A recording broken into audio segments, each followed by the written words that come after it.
มื้อนี้วันที่10เดือน10มากินอาหารไม้ไผ่บัมบูร้านอาหารนี่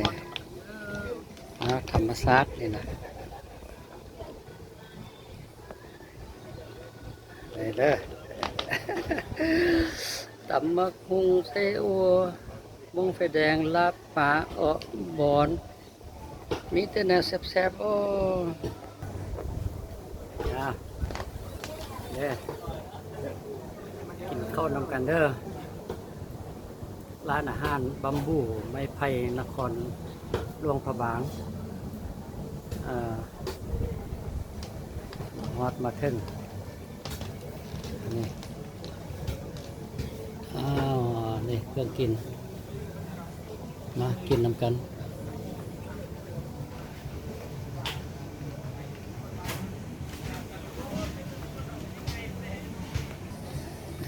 ออกปากละ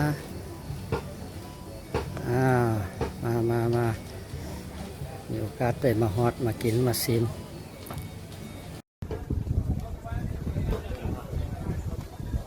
ร้านอาหารไม้ไผ่นี่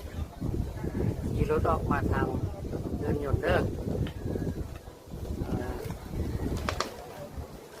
มาฮอดแล้วก็มาซิมโอ้ โอ้เมาเหล้าเลยเอาเบียร์ใส่เลยนี่เบียร์กับลาบปลาเมาเหล้าแล้ว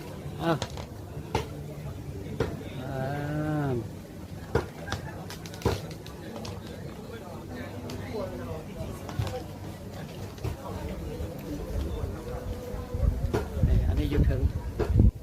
มันยังมีอยู่ลุมอีกแต่เขาไม่ได้จองโต๊ะก็เลยขึ้นมามีเหือนหนึ่งต่างหากอีกเนาะ